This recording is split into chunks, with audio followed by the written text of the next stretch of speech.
Scarborough Community Council and will be chairing today's meeting. The clerk has confirmed that we have quorum, so I will call meeting 28 to order. Welcome, everyone. Today's meeting is being held by video conference. City staff are also connecting to the meeting by video conference. The public continue to participate electronically and can watch the meeting streaming live on YouTube at youtube.com/Toronto City Council Live. These measures are necessary to comply with public health guidelines and prevent the spread of COVID-19. I ask everyone for their patience with any delays and technical issues. The clerk staff have connected all registered speakers to the meeting by audio. The list of speakers can be viewed online by visiting the Scarborough Community Council's page at toronto.ca/council and clicking the speakers box for today's meeting. Clerk's IT staff will be available to assist members with their devices. I would like to remind staff to keep their mics muted and their videos off unless they need to answer questions or speak to the committee. This will make it easier for me as chair and for those watching on YouTube to observe members as they participate in the debate and vote on items. Members, please don't forget to keep your mic muted unless you wish to question staff or speak to an item, and ensure your video is turned on. As part of each agenda item, I'll ask members to raise their hand or unmute their mic if they wish to question staff or speak. I'll then create a speakers list and will call on members when it is their turn to speak.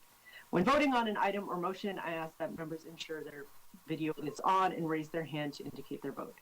Members, I want to remind you that you must still submit and approve your motions by email. Staff are available at scc@toronto.ca to help with motions.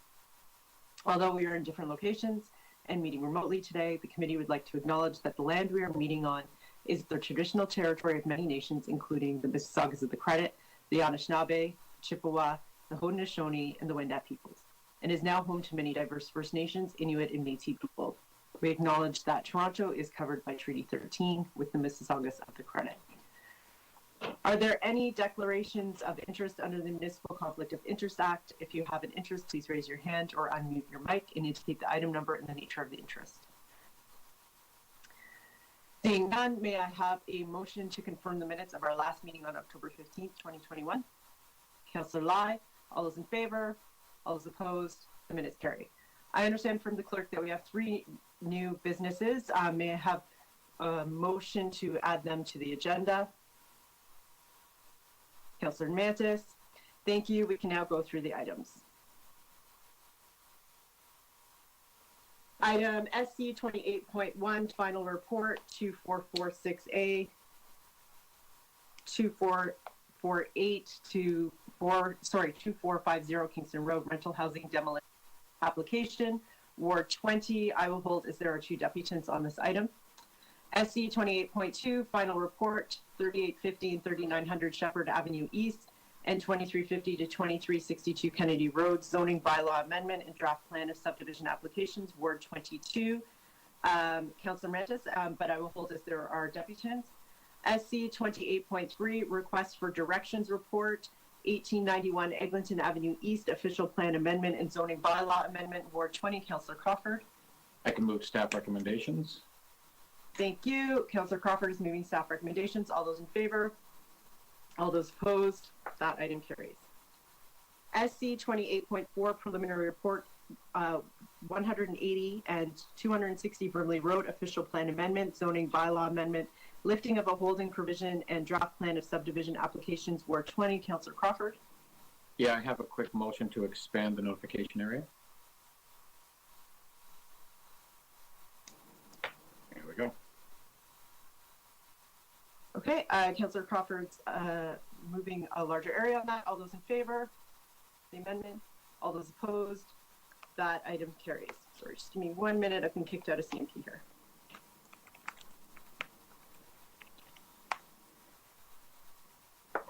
That brings us to SC 28.5, preliminary report for 2240 Birchmount Road, official plan amendment and zoning amendment applications. Councillor Mantis. I will move staff recommendations. Thank you. Councillor Mantis is moving staff recommendations. All those in favor? All those opposed? That item carries. SC 28.6, designation of fire routes and amendment to Chapter 880 fire routes 1355 to 1367 Nielsen Avenue.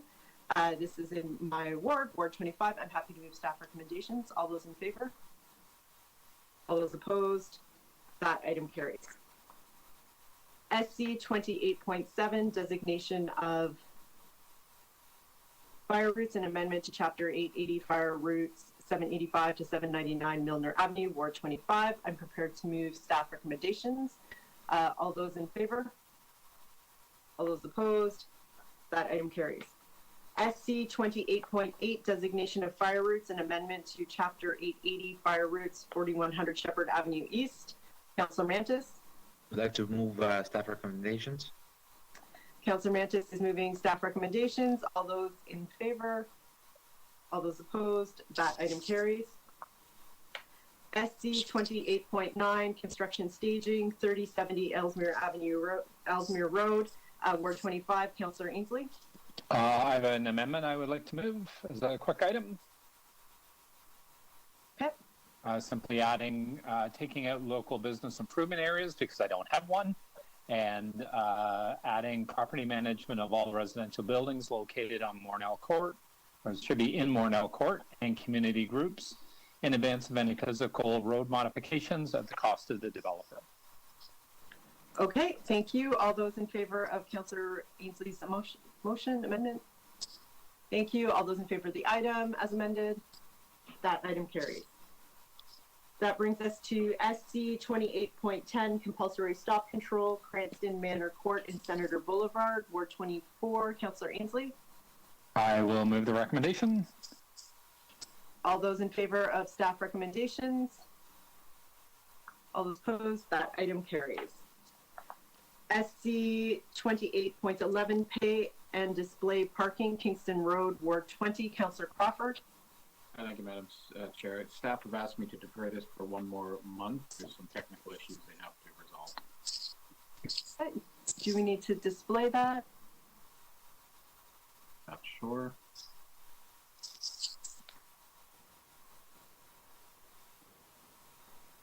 There we go. Just defer to the next meeting. Okay, all those in favor of deferral? All those opposed? That item is deferred. SC 28.12, introduction of overnight on-street parking, Jolly Way. This is Councillor Mantis. Is Councillor Mantis' work? No. It's No, this is 121. not. Yeah, this is Councillor Thompson. Okay, Thank you. Councillor Thompson? I can move the recommendation with great thanks and gratitude to the staff for getting this done. Thank you, Madam Chair. Okay, thank you. All those in favor of the recommendations? All those opposed? That carries. I knew it was Councillor Thompson that was the jolly fellow here, so I knew I'd written something down wrong somewhere in there. Okay. It's okay. Eggnog SC coming soon. SC 28.13, Pharmacy Avenue, speed limit reduction. This is Ward 21 and 22. So this is Deputy Mayor Thompson, Councillor Mantis. Deputy Mayor? Madam, thank you, Councillor Mantis. Madam Chair, I wonder if clerk has, I thought that there was some sort of technical amendment to a portion of the roadway. I'm just wondering if the clerks have that information. And I'm not even sure if it's Councillor Mantis's piece or my piece, but I understand that there was a technical amendment required because something had been left out. So. Through the chair, it's Carly Does with the City clerk have that Clerks. information? I don't believe we've received that, but if you'd like to hold the item down, we can connect with transportation.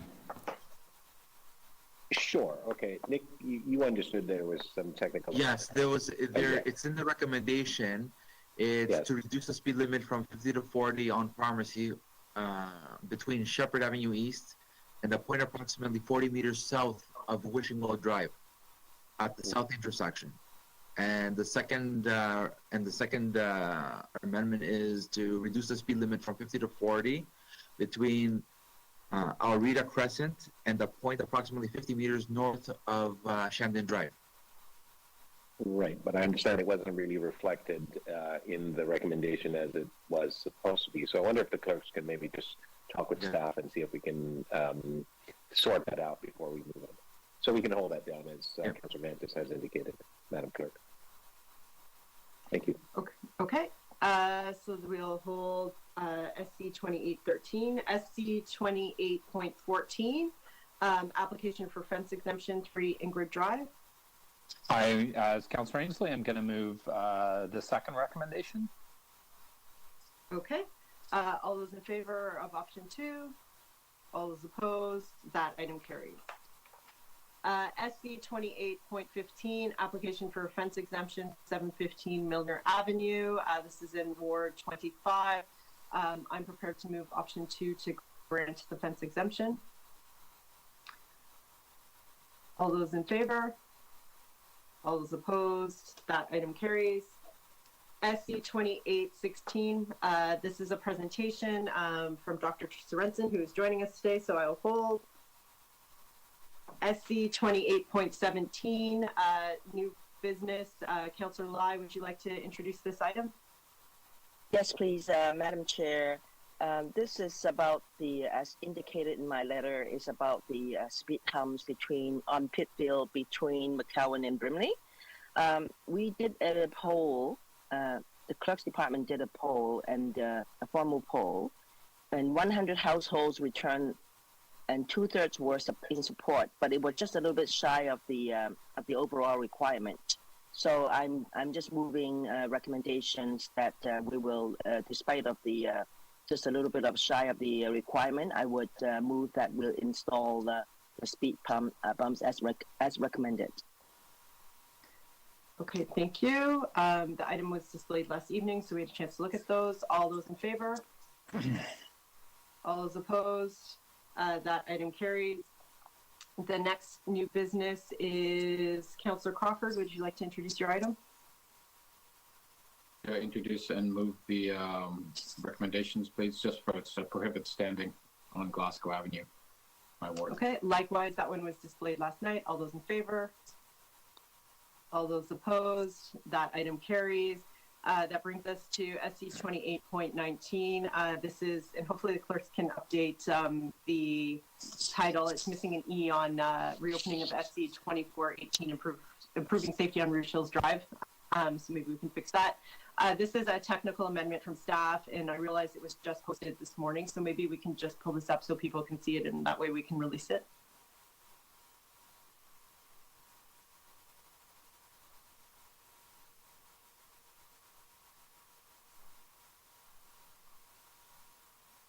So this is just a technical amendment from staff to correct the bylaw with the prohibition of parking on Rouge Hills Drive.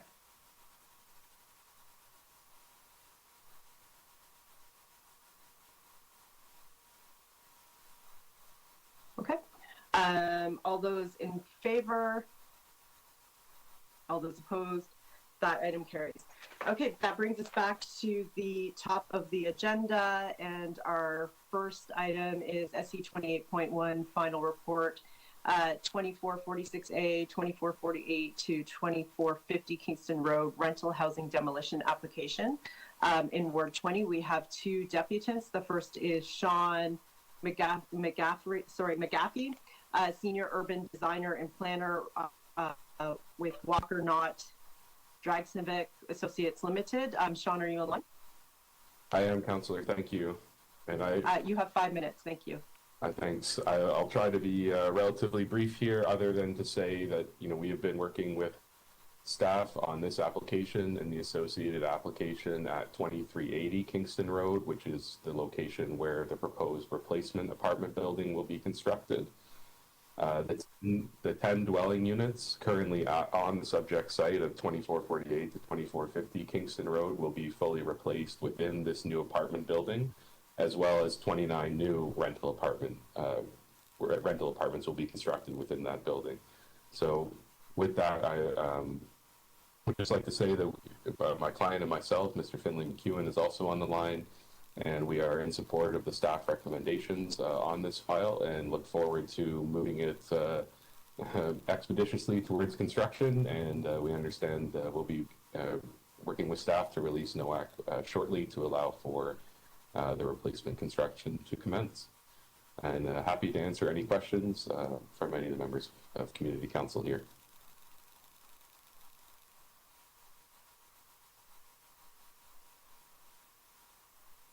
To the chair, you are currently muted. Thank you. I thanked the the deputant for joining us. Our next deputant is Finley McEwen, the applicant for the project. It's Finley McEwen. Thank you. It's Finley McEwen speaking. I'm available to answer any questions and just thank the council in advance for their expeditious treatment. We're trying to get to a building permit as soon as possible, and thank you for staff for work on this. Good. That's all. Thank you. Okay, thank you. Are there any questions for the deputant? No? Okay, seeing none. Staff. Questions Question of staff? of staff. Yeah. All right, Councillor Thompson, you have questions, staff?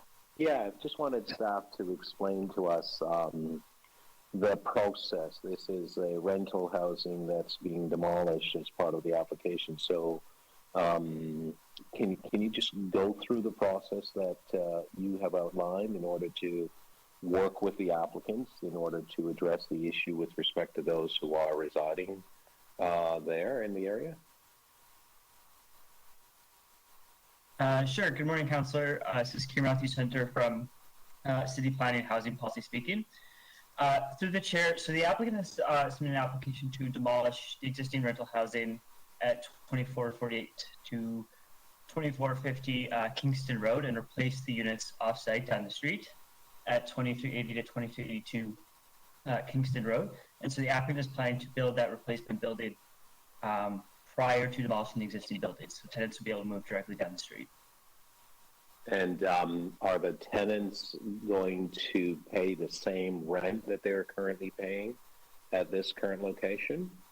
That's right. Tenants would reserve the right to return to replacement unit at a similar rent. Sorry, reserved a right to return to a place, or will they simply be moving from a current location to the new location when the construction is completed? Yeah, they'll be moving directly to a replacement unit within the new building if they so choose at a similar rate. Yeah. I see. That was the piece, if they so choose. So they have that option. Yeah, All right. yeah, they have the option. They might also move offsite if they decide to. Sure. And is there a relocation assistance provided to the tenants to move to the new location?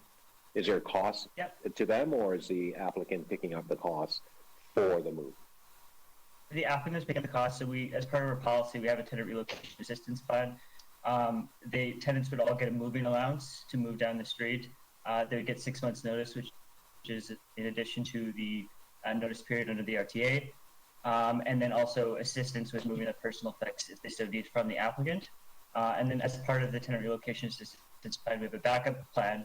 So in the event, which we don't expect to happen, that the new building was not constructed in time before the existing building were demolished, then there would be a whole bunch of other provisions which are outlined in the report in terms of additional financial compensation to kind of mitigate that gap between kind of market rents and what they're paying now. Again, moving allowances, extended notice, and all the city's other standard practices. So, but right now the plan is just to move directly down the street, which is really kind of the gold standard. So, right. So thank you for that. And then with respect to a potential rent increase in a new building, is there a provision that restricts the period in terms of how the rent can be increased, or is it simply that the provision that allows for whatever the rental increase would be had they stayed at the old property? Is there a sort of a differential amount that could be potentially charged? Because I'm presuming that this new building was going to be owned by the applicant. Is that correct? Yeah, that's correct. It's a question.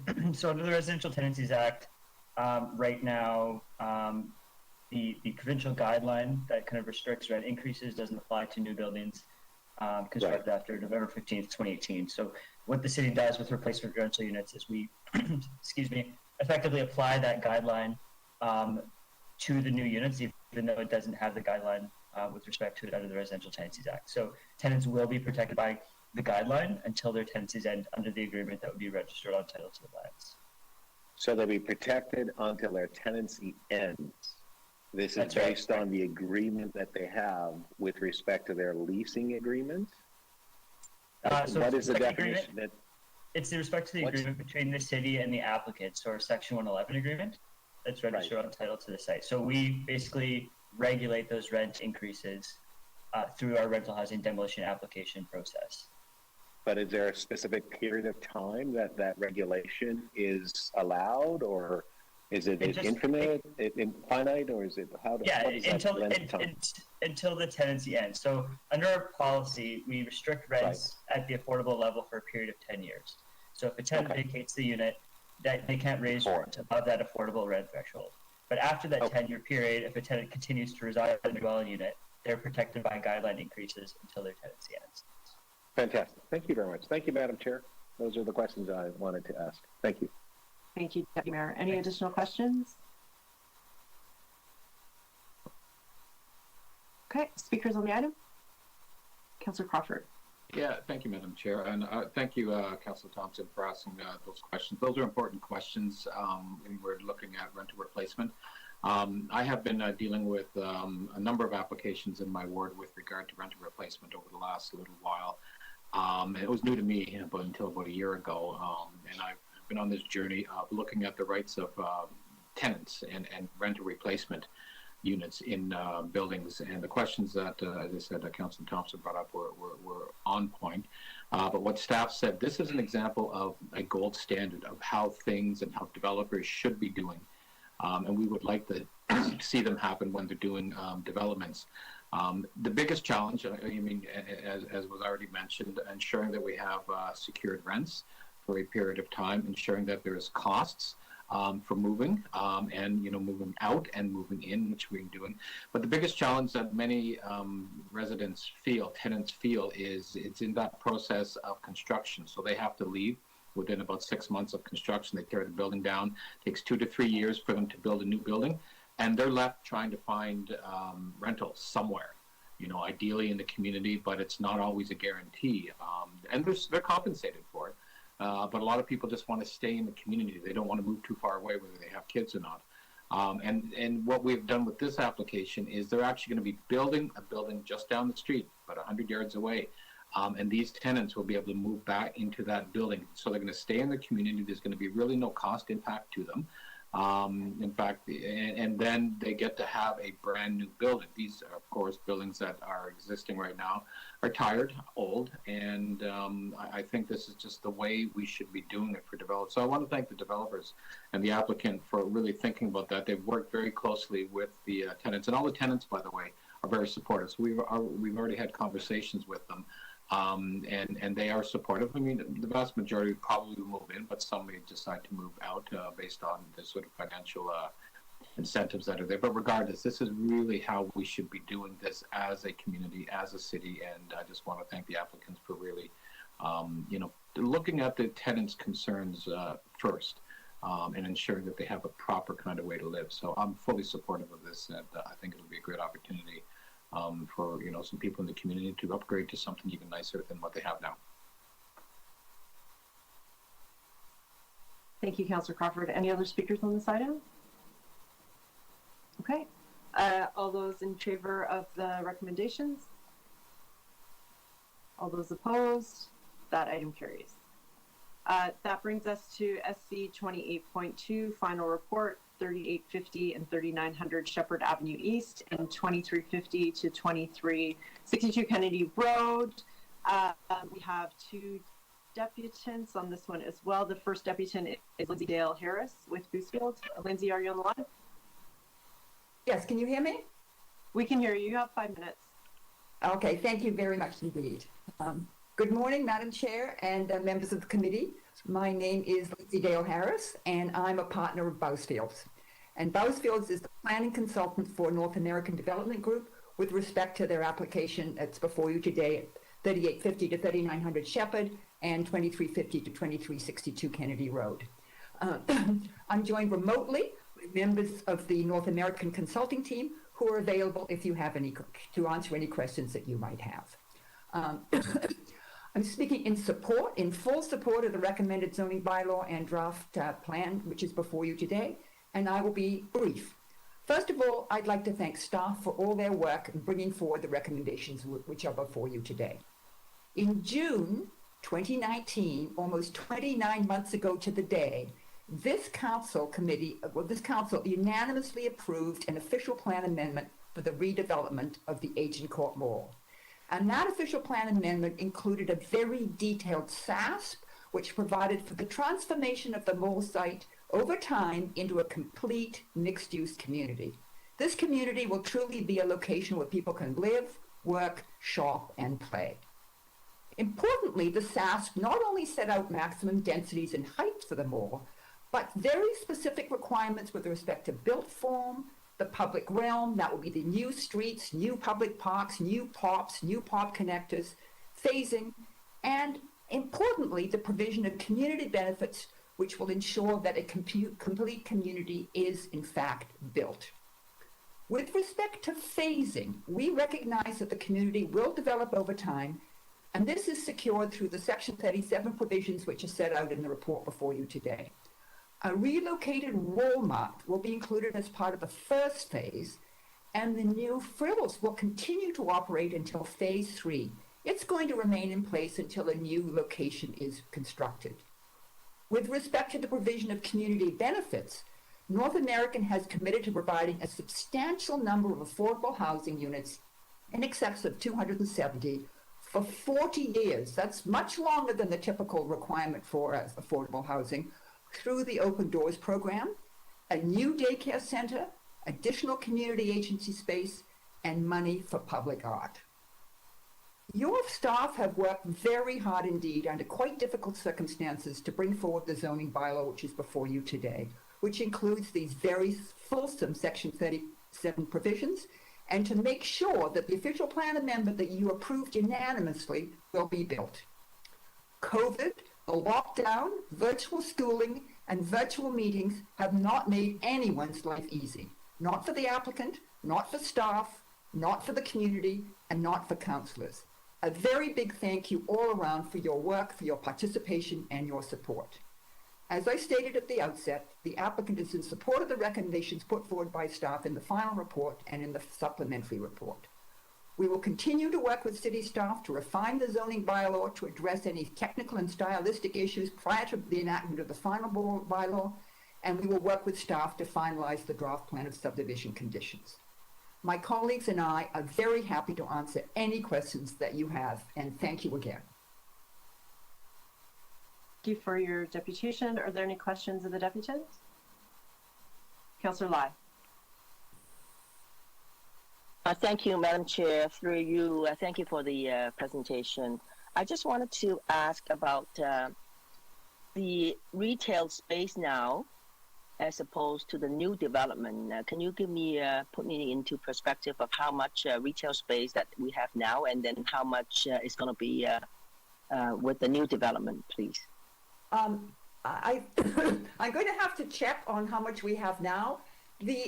Ultimately, the existing retail space will be virtually entirely relocated within the new development in a different form. There'll be much more street-oriented retail. There's retail at grade. There will be provision for the big Walmart. There'll be provision for a large supermarket, but it'll just be redistributed in a different manner. Okay, you haven't answered my question. All right. Okay, I'm going to ask staff for that later. So the next question I would like to ask you is about how long did you think that this phase development will take for the final completion of the 4,400 residential units?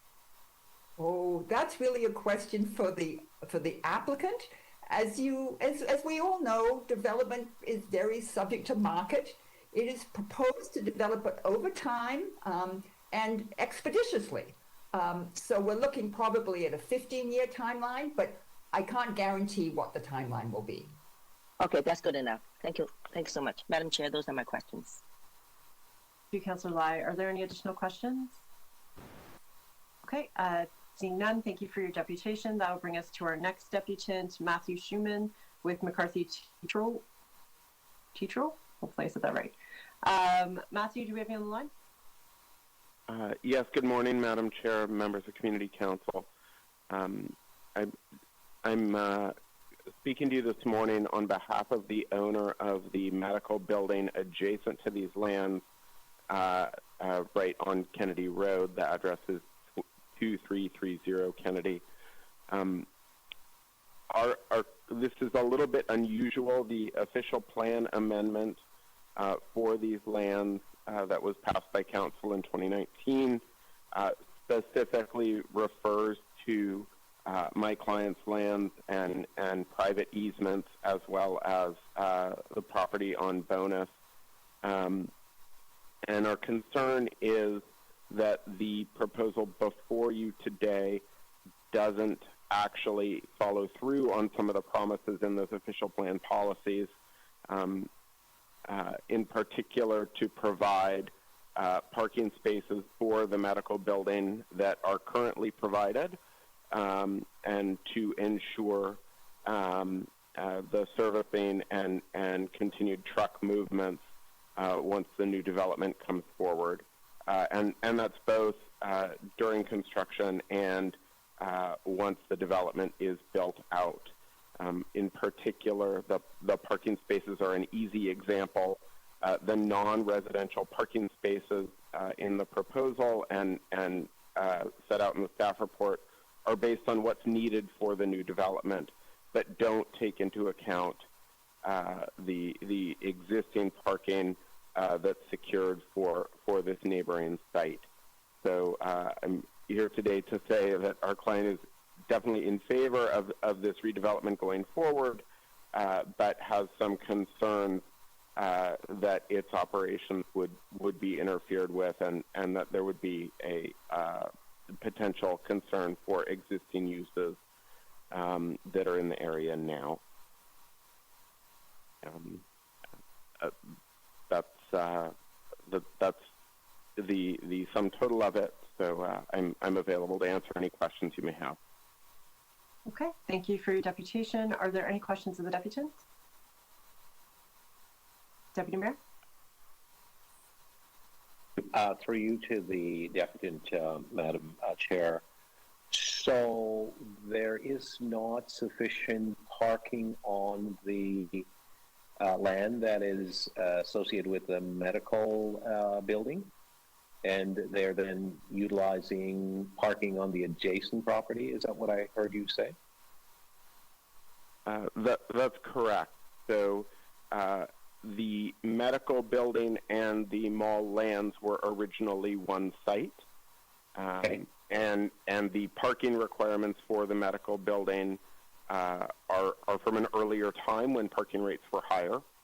So the parking arrangement has continued. It is protected through an easement. And normally this would just be a private matter where there might be litigation in court to protect the easement.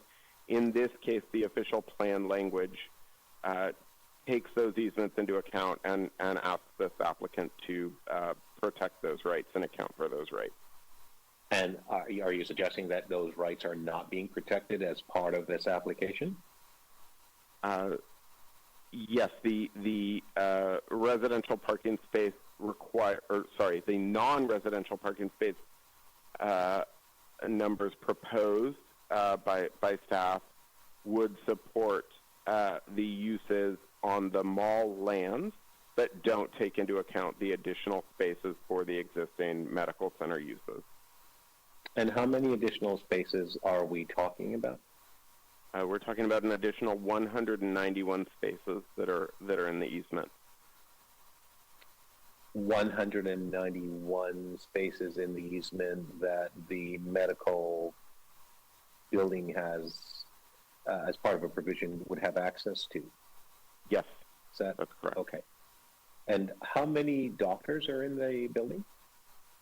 Or how many medical practitioners, I should say? Maybe there are other people that are not doctors but are in the medical practicing business, I guess, in the sense of physiotherapists and others. I don't know. I don't know the site specifically. I'm just curious. I'm sorry I can't answer that question, but it is a 6-story building. The ground floor is retail, and the remaining 5 floors are predominantly medical offices. Right. And then, so my final question to you, and thank you very much for offering some clarity to help my understanding. So my final question to you then, if provisions are not made, how will your client be harmed? So if provisions are not made in the zoning bylaw, then there will be likely hold up to the new development, as there may be a need to litigate these rights in court.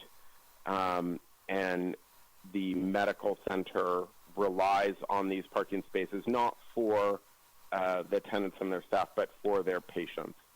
So visitors to the medical building are at risk of not being able to park. Okay, I thought that was my final question, but you just brought me to ask one more. So the discussions that have taken place to this point obviously has not been fruitful. What has been the, I guess I'll use the word challenge in terms of arriving at an accommodation for both parties?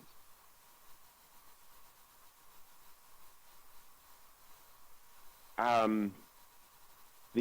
best as you can describe it. Well, I'll just say the applicant has made representations to city staff and to our client that it will respect these easement rights and recognizes these legal rights, but we have not been able to get to a sort of detailed resolution of how that would work out. Okay, fair enough. Thank you very much. Thank you, Madam Chair. Okay, thank you. Are there any additional questions from the deputant? Okay, seeing none, questions of staff? Okay, lots of questions of staff. Okay, so we'll go with Councillor Mantis, then Deputy Mayor, and then Councillor Lai. Thank you, Madam Chair. I guess to Kelly or to Christian, the easement right now, as it is, the parking,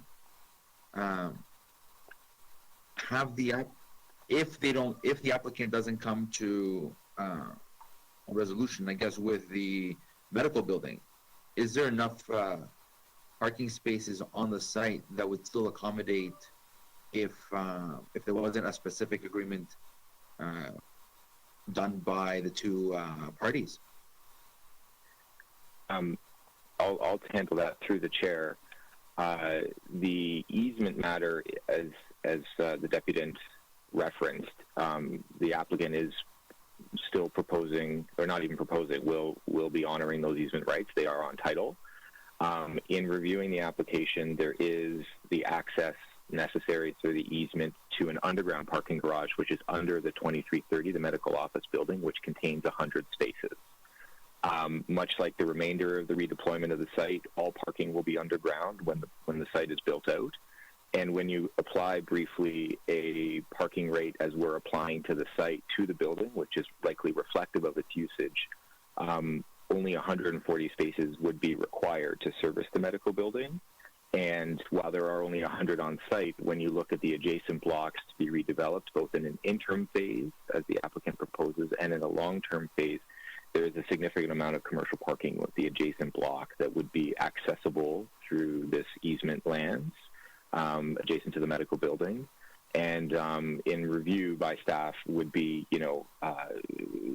obviously available and a place for people to park to move in and out of the medical building, in addition to the medical building's own parking, which again is close to what the bylaw would require. That all said, the 191 spaces will be reserved through two different blocks, I would imagine, adjacent, and probably signed accordingly with all commercial spaces on site. Thank you, Madam Chair. Thank you, Councillor Mantis. The chair has asked me to assume the chair for a little while. So next, the question of staff, Deputy Mayor Thompson. I had no questions of staff. I just had for the applicant, and Councillor Mantis has actually, through his question to staff, has, for me, clarified the matter. So, thank you. Thank you, Deputy Mayor. I do have some question of staff. The question I asked the deputant about the retail component of the development, can staff shed some light on that for me, please?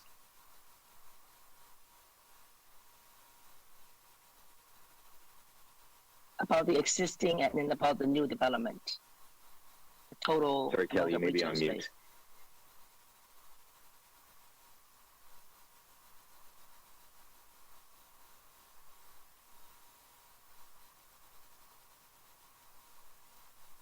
through the chair, Kelly Jones, our planner on the file, may be on mute, but the current GFA on site, which includes all of the retail uses as well as the various hallways and connecting spaces on the mall, is in the range of 27,000 square meters of non-residential space. At the completion of the project, the retail gross floor area will be in the range of 24 or so thousand square meters, which is inclusive of some community space as well as office GFA at about 10,000 square meters. So it's not quite a one-to-one replacement, but it's fairly close. And really the space that is not being replaced are the communal circulation spaces that, as the mall is redeployed to a more grade-related street frontage retail use, become a little redundant. Okay, thank you for those answers. My next question would be that the report make reference to community input. I'm wondering if staff can provide me with a brief overview of that process. Through the chair again, there was a community meeting that was actually held in person pre-pandemic in Scarborough Civic Center, fairly well attended. Again, most of the community input received was from the official plan amendment process, but we worked with various stakeholders to ensure that some of the matters, promised, if you will, through the OPA would be secured here. But it was really about phasing, making sure that the food stores and the retail stores and things were not offline for extended periods of time, because this is obviously an important commercial center for the community. And that has been secured as referenced in the applicant's deputation. Other matters related to height and parking and density were largely solved through the official plan amendment process. The community, we have heard, is very supportive of obviously the daycare and community agency space. They'd like to see that happen quite quickly, as we all would. It is secured for the second phase of development, and it will be adjacent to the existing Aging Court Library to create this kind of common community area right up against the large park. There'll be opportunity for further community consultation in the design and deployment of above base park improvements in the two open spaces that are proposed. And the applicant should the applicant elect, will be built out with development charge credit. Okay, thank you. Thank you, Madam Chair. Those are my questions. Okay, thank you, Councillor Lai. Any additional questions of staff? Okay, seeing none speakers on the item. Councillor Lai? Thank you, Madam Chair.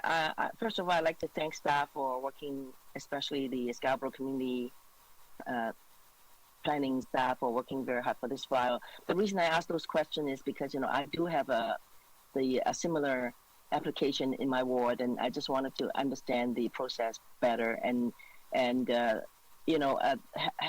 This is a beginning process where a lot of regional shopping centers in the 1970s are being replaced with similar proposals.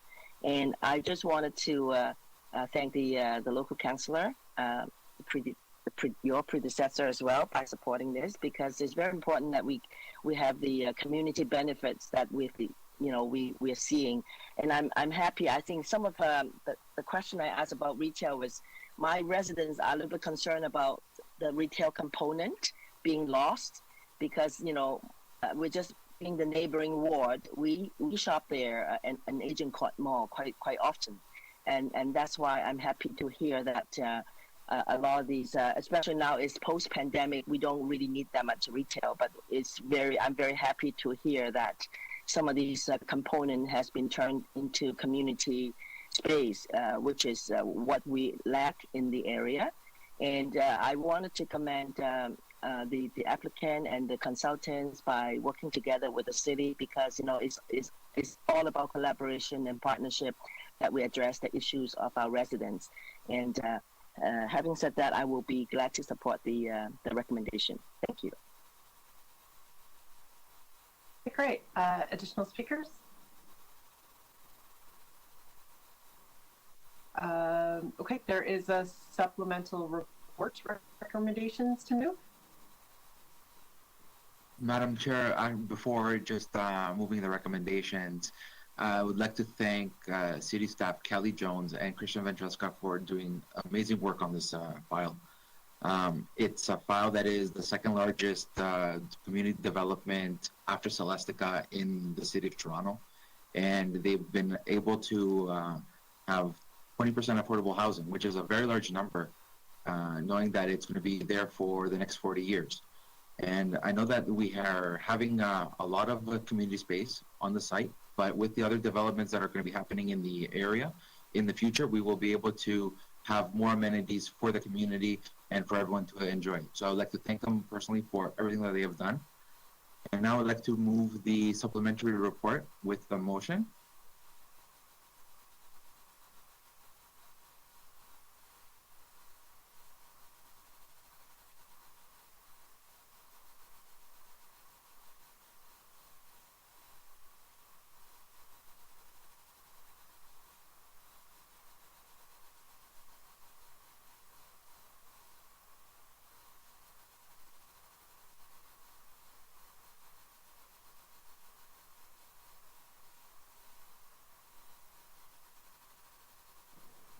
Okay, thank you, Councillor Mantis. Any additional speakers on this item?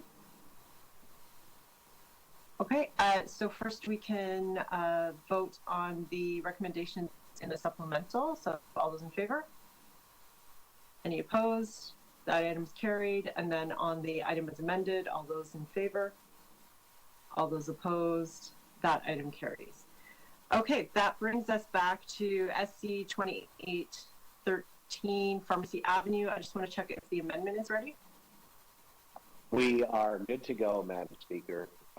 There has been clarity provided by staff, and there is no need to be concerned about the amendment for this item. I think we have clarity. So I'm good on my end. If Councillor Mantis is good on his end, then we could both acknowledge and move the recommendations from staff, and thank staff for obviously addressing this issue. I know in my area it's been a tremendous concern for residents regarding speeding, and I know speeding has become, well, pardon me in terms of my expression, but it's become an epidemic now in the city of Toronto, where residents and people are being hit by vehicles, and there just seems to be a tremendous amount of inconsideration by drivers who are just basically not heeding the speed limits. And even though we put them at 40, people will still go 80 in those 40 zones and so on. And we don't have enough police officers to monitor, and we're hoping that technology will come soon enough where we won't necessarily need police officers. We will be able to obviously address the issues in terms of the excessive speeding that's taking place in the city. I suspect it's elsewhere as well, but our focus is in the city of Toronto. Drivers are just being absolutely inconsiderate for the most part. And it's a challenge for most people in terms of just basic driving, even for myself, even driving my own community, driving at the speed limit. I mean, there are people passing and are accelerating at excessive speeds. And what does that do? Well, it actually puts most residents in danger, whether or not you're in an automobile or a vehicle or walking on the street or the sidewalk and so on and so forth. So it's become an epidemic in the city because people are actually getting killed. They're losing their lives. Just yesterday, Madam Chair, my assistant, one of my assistants, his wife was hit by a car. What was she doing? Crossing on a green light, which is the thing that is something that we want to have happen. She wasn't crossing on a red light, and we hear this all too often. And I don't know what we can do further in terms of we're doing enough PSAs, we're encouraging drivers, we're reducing speed limits, we're doing Vision Zero and a variety of things, but people still are going way too fast. And I'll just close by saying yesterday, I was driving on Ellesmere in my ward, and a fellow in a small souped-up car decided that he did not, and he was a man, he did not want to wait where all the cars were slowed down because of the traffic in front of them. He went and used the middle lane in order to get ahead, in order to come back then into the the left-hand lane from where he was in the middle lane. I just basically draw members' attention to this concern because it is one of the most problematic things that's taking place in our community beyond simply COVID and so on. There's just way too much speeders in the community. And so if this is going to help, I'm all in for it. But regrettably, I don't think this is enough. And I don't suggest that we move speed limits to 5 kilometers an hour because that's not the option either. But I just think that people need to use common sense. And if you're going to be late for a meeting, you're late for a meeting. But think about it. If you're late for a meeting and you cause havoc and or damage to some person, and their families are impacted and so on. And just the other day, Madam Speaker, I had to get to the Hotel X for a event for the FIFA announcement. It took me 1 hour and 37 minutes to get from Scarborough to the Hotel X, which would have taken normally 20, 25 minutes. What was the reason? There was an accident on the Don Valley Parkway. I don't know the particulars of it, but it really just speaks to the problem in terms of speed that's taking place in our city. And I think that we need to really get a handle on this. And I know that Barbara Gray and her team are working really hard at this. But drivers, slow down. Take it easy. You're impacting the lives of our citizens, and it has extensive effect. I have gone to homes where my residents have been killed because of the fact that people are speeding and not paying attention. Really, you need to slow down. Smarten up. Thank you, Speaker. Okay, thank you, Deputy Mayor. Councillor Mantis, did you want to speak to this item? Madam Chair, I just want to thank Cheryl Buzin-McGee and all transportation staff that brought the work forward, and I'm good on my part. Okay, thank you. All those in favor of item 2813? All those opposed? This item carries. Okay, this brings us to our final item today, which is SC 2816. We have a presentation from Dr. Sorensen. A reminder that Dr. Sorensen, you have a maximum of 20 minutes. We do have one deputant. I know normally we hear from the deputant first, but in this case, because we are getting a presentation, I thought we could have the presentation, then we can hear from the deputant, ask the deputant any questions they have, and then go back to the questions of Dr. Sorensen. So is everybody amenable to that? Okay, great. So Dr. Sorensen, thank you for joining us.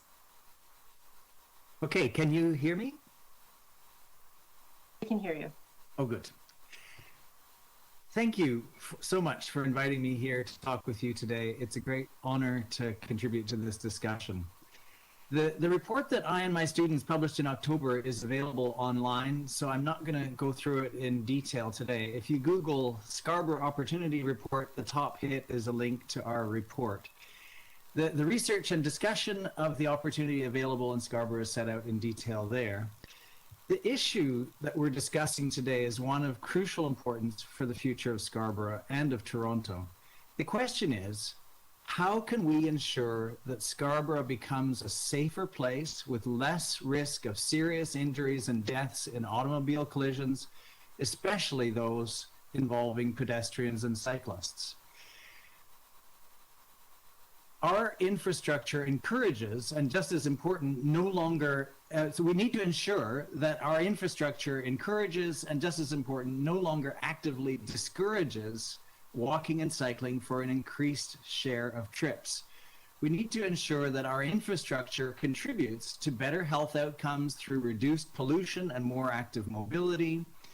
We must ensure that our infrastructure helps reduce automobile dependence by supporting walking and cycling as everyday modes of travel, that our infrastructure supports greater economic and social resilience and helps to support local businesses, that our infrastructure enables walking and cycling as inexpensive mobility options for all those who can't drive, whether because they're too young or disabled or don't own or have access to a car, and that our infrastructure contributes to reducing our greenhouse gas emissions by encouraging other ways of getting around.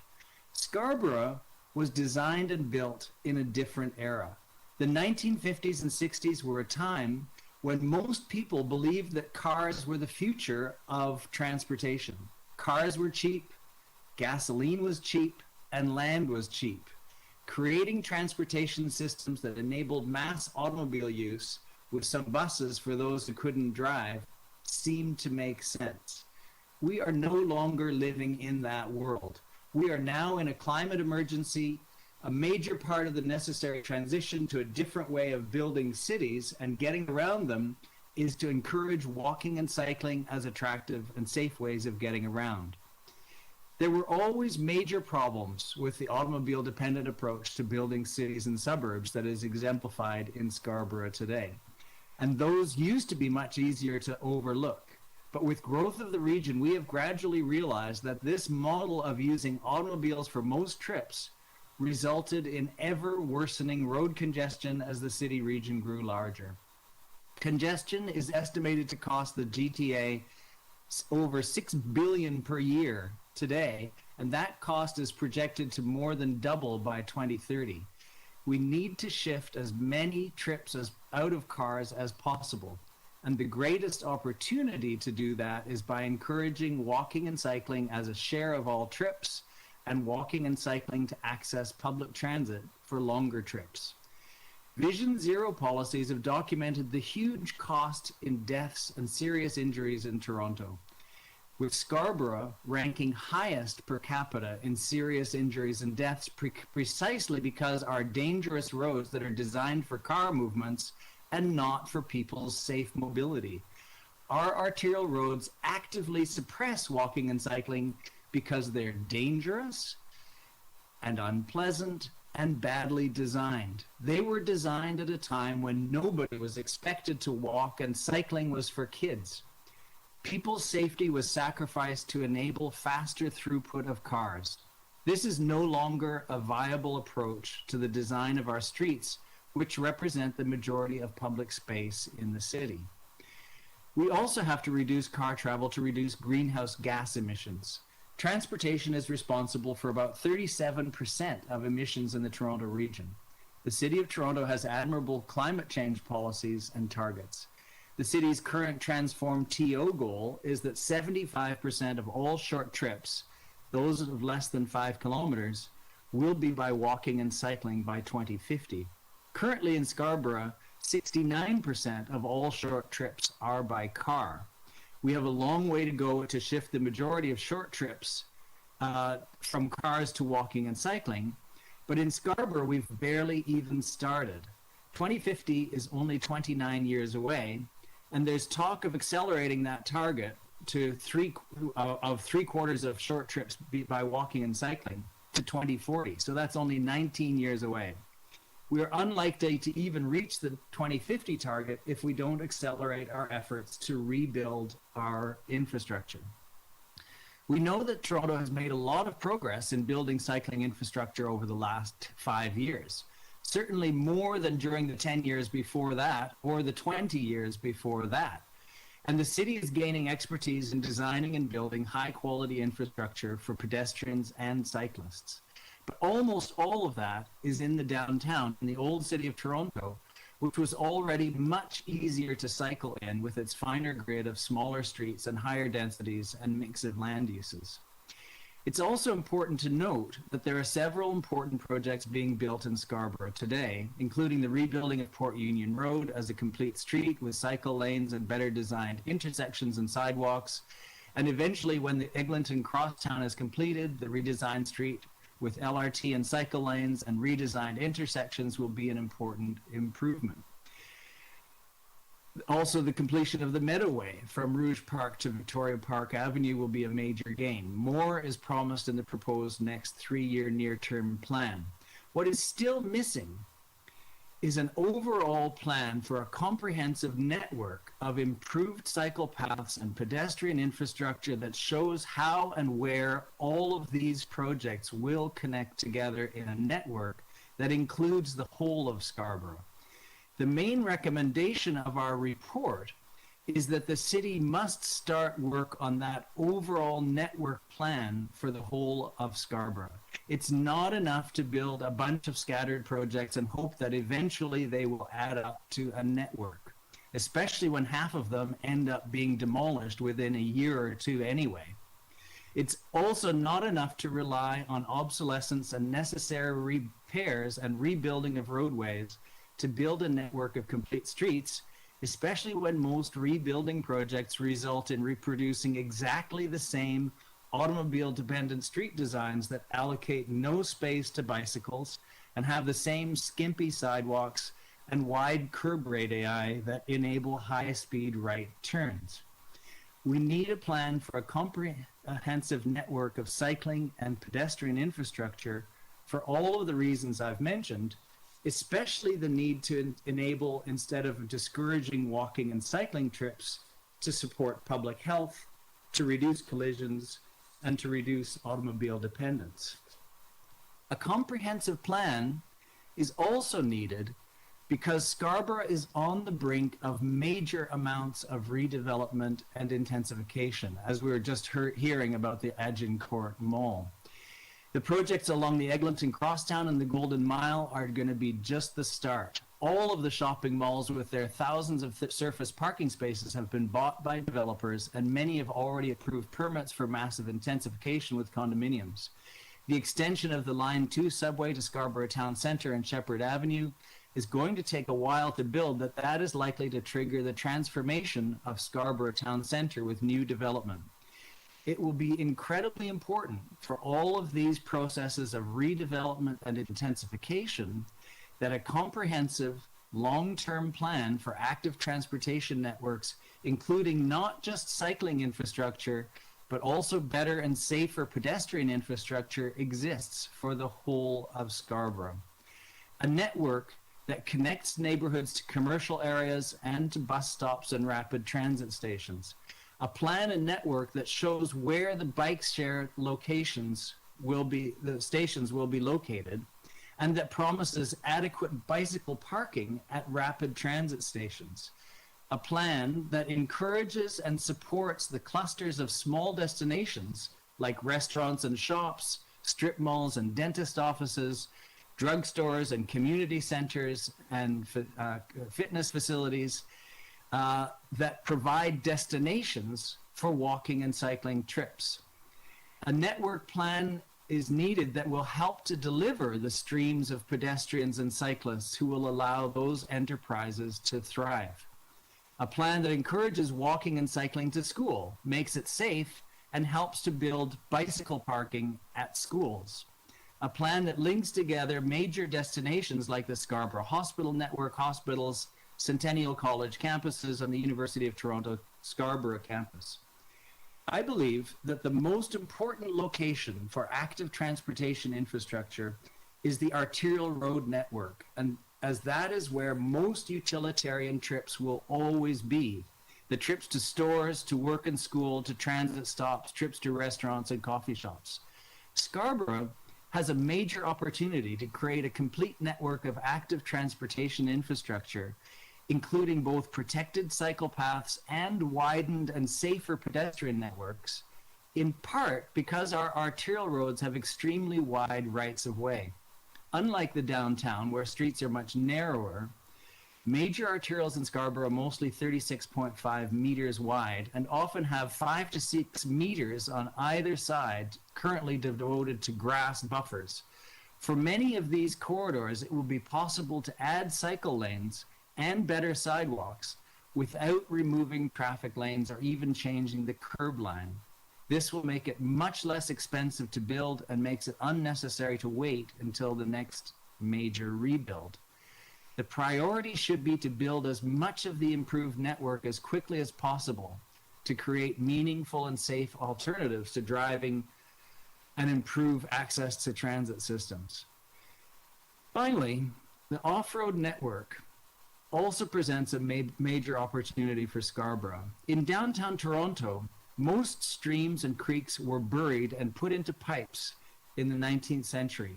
In Scarborough, most of Highland Creek and its tributaries, and also the Rouge River and Taylor-Massey Creek, are still on the surface in publicly owned parks and rights of way. This, combined with the hydro corridors and the Lake Ontario waterfront, presents an opportunity to create one of the world's great off-road cycle networks. And I'm perfectly serious. There are few cities in the world with the potential for as great an off-road network as Scarborough has. But as most potential destinations, including workplaces, schools, and shops, are not located in the ravines or along the hydro corridors, the off-road network is likely to be mostly for recreational cycling and walking, and will provide important connections for some other trips. Particular attention needs to be paid to making key connections between currently disconnected parts of the off-road network, and wider cycle paths are needed, as most of the current paths in parks are far too narrow to be viable as multi-use trails. An excellent off-road network will not reduce the essential importance of a connected network on the arterial road grid for improving mobility and reducing carbon emissions. If a complete plan for active transportation in Scarborough is adopted and implemented, I am confident that future generations will see this time and this council as initiating a major turning point for the better for Scarborough. Thank you for inviting me to speak today. Thank you for your presentation. So we'll just have you hold, if you don't mind, to hear from the deputant, and then we'll come back just in case that also has some more questions that come from that. So that said, our deputant is Kenneth Mann. Kenneth, are you on line? I am, Chair. Thank you so much. You have 5 minutes, and then councillors have the ability to ask you questions. Perfect. Good morning, Chair McKelvey and members of Community Council. First off, I'd like to thank you for the opportunity to speak before you today. My name is Ken Mann. I am a homeowner in Ward 23, Scarborough North. I live in the Milliken neighborhood. I've lived in Scarborough for over 15 years, and I wanted to speak in support of the recommendations presented in the UTSC report on building a comprehensive walking and cycling network in Scarborough. But I'm also here to echo Councillor Thompson's sentiments to tell members of Committee Council that I don't feel safe. I don't feel safe walking in my neighborhood with my son and wife, and I certainly do not feel safe cycling in my neighborhood. My family and I have had several close calls with vehicles at intersections, on the road, and at the entrances of plazas while walking or cycling, and this happens almost on a daily basis. And this is despite being proactive, wearing high visibility clothing and lights. And while this is my experience, and certainly Councillor Thompson's staff's experience and the city's data supports how unsafe cycling and walking in Scarborough is. And I'd like to highlight 2 facts to kind of bring this home. The first fact is that despite only having a quarter, 25% of Toronto's total population, Scarborough accounted for 40% of all pedestrian and cyclist fatalities in 2018. This problem is also articulated in the city's Scarborough District Action Plan for Vision Zero, which states that the Scarborough District has the highest rate of fatal collisions amongst the 4 districts. The second fact that I'd like to highlight is that more recently, when speed cameras were rolled out in July of last year, of the top 10 areas where speed cameras ticketed the most motorists, 4 were located in Scarborough. The second highest location was located in my ward in Ward 23, at a location right in front of 2 schools. So this lack of safety for pedestrians and cyclists is directly related to the fact that we have infrastructure built for the 1950s, serving a population traveling in the 2020s. Specifically, as Professor Sorensen has indicated, the infrastructure that supports the safe travel of pedestrians and cycling has not kept pace with the demand today. The intersections are inadequately designed, and we have limited to no cycling infrastructure in Scarborough. Where there is cycling infrastructure, it's often short and disconnected. And a great example of that is on Steeles Avenue East between Middlefield and Markham Road. So one thing that was touched on today by members of council was that enforcement is a key piece. We don't have enough police officers to police motorists and police the speed limits. And that missing piece to addressing that pedestrian safety has always been that missing infrastructure that we desperately need. Now, the reason why I support the recommendation in the UTSC report is twofold. First of all, it's a viable plan based on sound principles, and perhaps more importantly, unlike in areas of downtown Toronto, it recognizes the great opportunity in Scarborough in that the plan does not take away from motorists. It presents a plan where it creates cycling and pedestrian infrastructure without removing road space. So I'm speaking before you today to ask for three things, Community Council for three things. The first thing is, please do something with this well-researched report. Don't receive it for information. And the third thing is endorse the recommendations in the report and direct staff to incorporate them in its active transportation plan. Implement them and report back. So in preparation for my speech today, I circulated a draft motion for consideration, which I'm hoping someone will advance. And I hope you recognize that this is a great opportunity to make Scarborough safer and more livable. Thank you for your time. Thank you, Kenneth. Questions for Kenneth?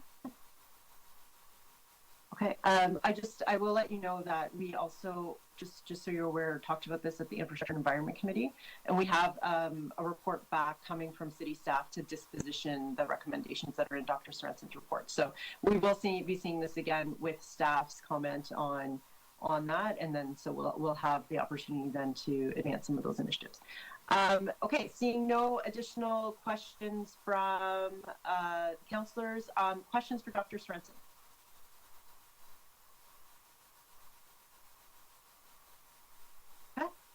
I guess that was a great presentation. Well understood. Thank you so much. Any questions for staff? Councillor Ainsley? Sorry. No, I don't have any questions of staff. I'd like to speak. Okay. No questions of staff. No questions, Dr. Sorensen. Okay. Speakers, Councillor Ainsley, you're up first. Thank you, Madam Chair. And I want to thank Dr. Sorensen for coming in this morning.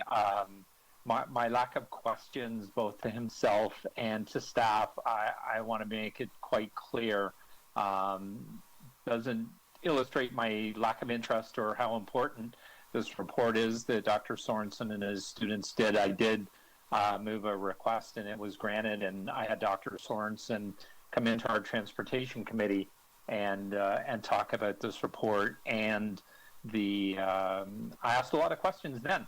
So I don't want to repeat them now. I know Dr. Sorensen's very busy at the University of Toronto, Scarborough. I've engaged a number of his students around public transportation and Dr. Sorensen himself. So once again, Doctor, I want to thank you for coming in this morning. Pre-pandemic, I was holding monthly town hall meetings.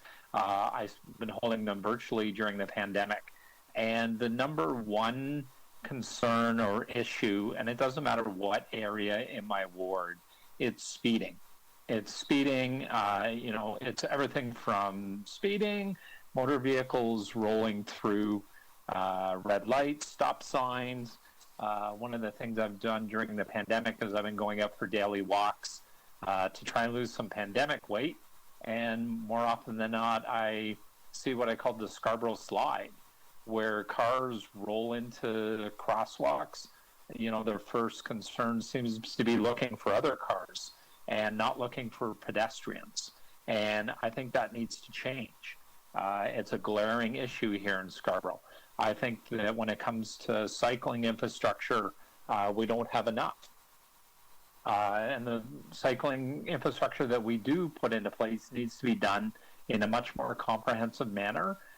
We can't be having bike lanes and bike routes put in from point A to point B that aren't connected to anything else. One of the Scarborough bus rapid transit line that's being put in is taking bus stops. I have one at Scarborough Golf Club in Ellesmere in the middle of my community, which is going to make transit harder to use, and people are going to be taking motor vehicles more. We need a much more comprehensive plan here in Scarborough. I want to thank the doctor again for his work and all of his students. I certainly think that this plan needs to be looked at, listened to, and the recommendations in it put in place, because as was mentioned, Scarborough was built for vehicles. There's much more density coming. We need much more walkable, bicycle, public transit friendly communities and routes built. And I look forward to seeing that. And I'm certainly going to do my part to ensure that that's achieved. Thank you very much. Thank you, Councillor Ainsley. Others to speak on this item? Deputy Mayor, 5 minutes. Thank you very much, Madam Chair, and I want to thank Dr. Sorensen and the speaker who spoke after him. Like Councillor Ainsley, I didn't ask any questions, not because I don't appreciate and or support what's been mentioned. In fact, I support what is being mentioned, and I support the well-researched information that's been brought forward by Dr. Sorensen, and certainly thank him and his students. There's a real need for us to really address this issue.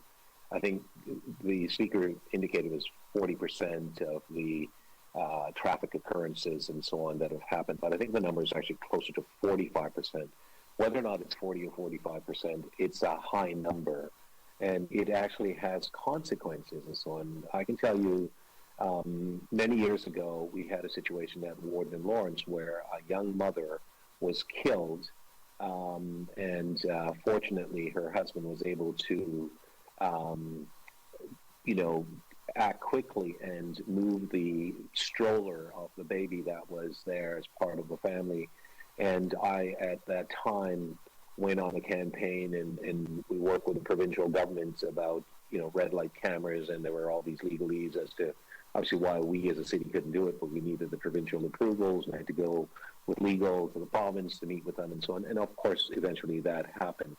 But incidents like that, and plus a number of other incidents, I've had to go and visit families where we talk about the loss of a loved one in my community. It's really, really tough. It's a tough discussion to take place and so on, and because, the impact of that. We can make our community safer in as much as the community was not designed for today's living and accommodation and the overall safety. It's been pointed out that when our communities were designed in Scarborough here in particular, we had lots of space and it was designed for cars. I'm not in a war with the cars in this traditional sense, but I'm in a war to ensure that our community is safe. And it's safe from, the issues around vehicles traveling too fast, the challenges that people are facing standing whether or not it's at a bus shelter or in a refuge island and so on, that you'd think that they're safe, but obviously that's not the case. We've seen enough of these occurrences and so on, and I don't call them accidents. They're occurrences that, in my view, are pretty well preventable if, drivers are operating safely and pedestrians are also paying attention. And that's the other thing. In as much as we talk about drivers, we also have to remind pedestrians to pay attention. I see enough people crossing with, earphones in their ears, not really looking and what have you. In as much as it is the responsibility of the drivers and so on to pay attention, to watch for pedestrians, it is also a requirement, in my view, for pedestrians to ensure and watch out for their safety and so on. You have a young girl that was killed in Councillor Crawford's area, and how sad was that? What was she doing? Crossing on a light that was green. At least that's the report that indicated. What was the driver doing? It was middle of the day. I mean, there didn't appear to be, because I drive by that area often going to and from my office back to the ward, and there's not an issue with respect to sightline and so on. So the point is that people got to pay attention, and I think that we can all rally and support the recommendations that are being made. In my own ward, I recognize that there are tremendous amount of capacity for space in the community that we can add, additional elements like bike lanes and so on, without actually reducing lanes and so on. So we create a balance of interest, and so it's extremely important. And then the final thing I will say, Madam Chair, in as much as we want to create an element in making things safer, there are those in the community who are not supportive of the transformation that really needs to take place to make the community a safer place and so on. So I'll encourage members of Community Council not to be afraid to be bold. We're leaders, we're asked to lead, and I think that we have to take that responsibility upon ourselves and lead. And whether or not that means that we may not be elected again, so be it, because quite frankly, if it is simply that we make decisions just to be elected, quite frankly, I don't think that we actually are serving the public good or the public will, in my view. So I do endorse what is being supported, what's in front of us, and thank you very much, Madam Chair. It's 5 minutes. Thank you, Deputy Mayor. Other speakers on this item? Councillor Lai. Thank you, Madam Chair. I wasn't going to speak, but having heard two of my colleagues in council speaking about being leaders and doing the right thing, I think I would want to just say it briefly that I think it is not easy to balance the road users with pedestrians and cyclists, and I do get that. And I think that having said that, I think we are here to be forward thinking. And we should be actually, like Deputy Mayor Thompson said, that we should be bold in doing what is right for the future.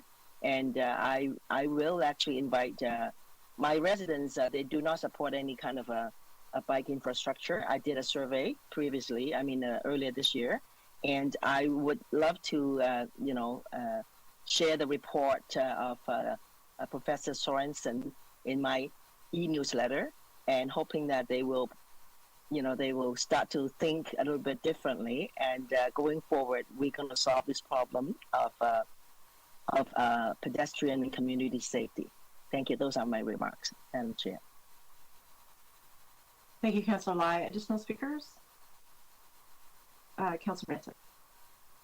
Thank you, Madam Chair. I would just like to add that in my ward, before even Professor Sorensen's report, I'm actually going to be reaching out later on to continue the conversation. But we had already spoken with transportation staff on recommendations for the cycle network, and also to create the park paths into cycle networks, to have an additional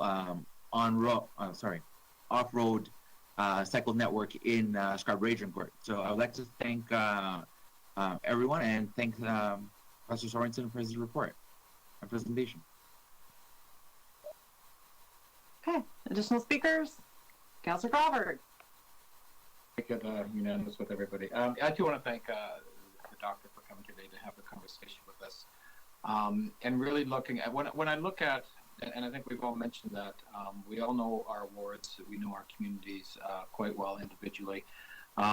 Always at the top of the list, safety. Safety on our roads, safety, within our communities, but that always seems to be the number one topic of conversation. I was at a school council this week to talk to the parents, and it's part of our Vision Zero process of looking at, what we can do as a city, what we can be doing to look at the infrastructure and the roads and the speed limits, all of that kind of stuff.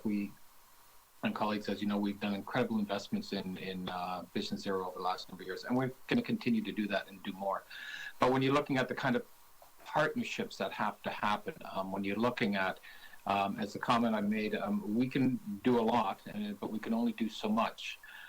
We need to look at the community. We need to look at the schools, and they have a traffic safety committee in this particular school that I was at, and that is incredibly important, because what it does is it educates the students and the kids on how they should be walking, how they should be moving, and what the parents should be doing. And as Councillor Thompson mentioned, recognizing the drivers. As much as they have the biggest responsibility when they are on the road to ensure that they're following all the rules and the laws and looking for pedestrians, I think we also have to have a sense that pedestrians have to have, and I wouldn't say responsibility, but I think they have to be very careful when they're out on the road. And yes, I had that unfortunate death in my ward, and was it preventable? That's what we're working on looking at, but clearly the driver was at fault. But what's important too is what we need to look at, and this is what I liked about the doctor's report and the work that is happening, is looking at a network solution, not the one-offs. And I'll use the example that Councillor Thompson and I had to manage over, a year and a half ago. It's about Brimley Road. I was very supportive of bike lanes. We want to get bike lanes in, but when you put them in kind of incorrectly, maybe that wasn't the right time to put a bike lane in Brimley, and it didn't really have the larger network context. of where is it going to be going, where is it going to be connecting. So I think we need to look at that aspect of that network thing, and that's what I liked about the report, because it really looks at the totality. And yeah, some difficult decisions are going to have to be made by us, but I think it's having that kind of report, having that kind of conversation, we can now go to our communities, and Councillor Lyon and Mantis are correct that there are certain segments and portions of our communities that aren't ready for bike lanes, don't want bike lanes, because it's very much a car-centric community. That's the way our roads were built many, many years ago.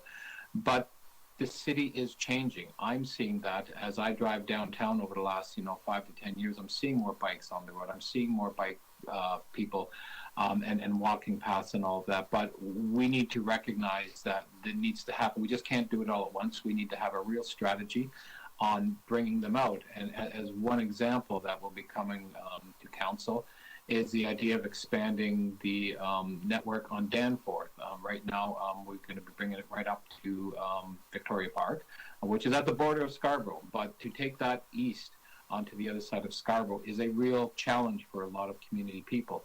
I'm supportive of looking at that, making sure it's done properly with the proper consultation, and we look at how do we provide the longer network. And I think that's going to be a critical component to making our communities understand the importance of safety on the roads and how do we put together a bigger plan. So again, I want to thank the doctor and the work that all of our staff have been doing over the last number of years. And I think it's important that we really sort of make those decisions to ensure anything that we can do to make our streets safe is incredibly important. So thank you.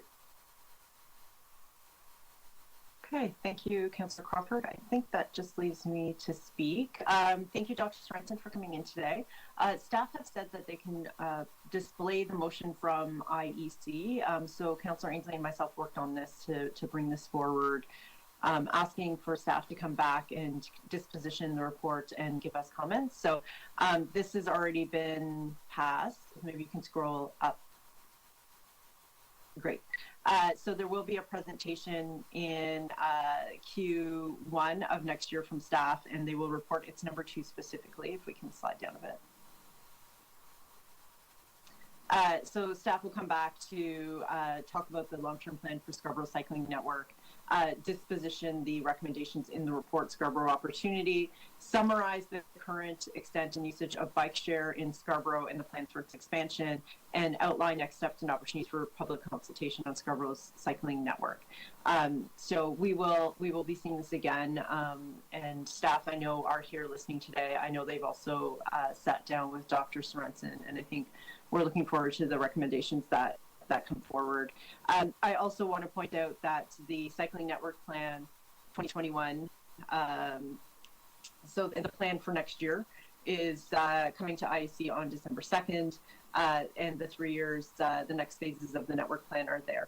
I have asked staff about why we don't have this kind of comprehensive network in that same sense, and a lot of that is that we depend on public consultation before something becomes firm and moves into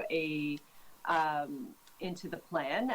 But that said, they have said that they will be able to start developing some maps and bring that forward to us. But there's a bit of a reluctance to say something is planned or happening when the public consultation before it hasn't happened. So we do have to kind of sort that out, because public consultation is, of course, important, but we still need to give that broader picture of how things could come together, and how do we show what's in consultation, what's approved, and how this whole network comes together.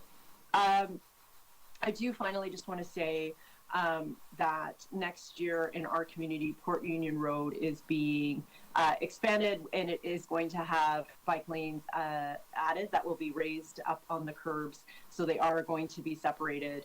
I think this can be a really great project, and hopefully, residents will be able to see, here's an example of bike lanes done well, and that will start to give the residents that are more hesitant some comfort. I think what we know the residents of Scarborough don't want is something that is ad hoc, that happens afterwards, that it's poor design, that they feel is sloppy, but they actually want bike lanes to look like they belong there, that they're part of the community. And I think that hopefully what we see with Port Union will be a good example of that will start to give people more of a level of comfort and will certainly help us to expand the network going forward. So I just want to point out that that project is happening next year. So I think I'm the last speaker on this item. So Councillor Ainsley, would you like to move receipt of the report? Because I know So you're moved. able to move recommendations at IEC, so you can move them here. Okay, great. All those in favor? All those opposed? I believe I will check with clerk that concludes our business for the day, or is there bylaws to move today? We do still have the bills and bylaws motions, please. Okay, great. Can we display those?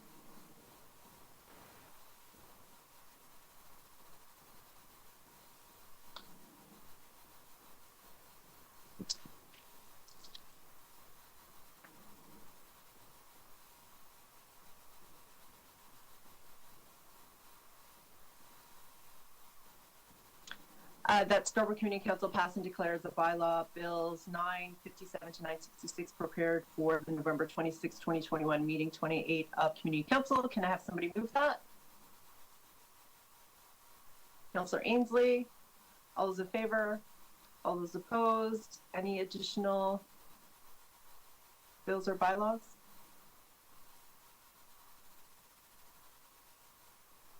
That Scarborough Community Council pass and declare as a bylaw a confirmatory bill to confirm the legislative proceedings of Scarborough Community Council acting under delegated authority at meeting 28 on November 26, 2021. Can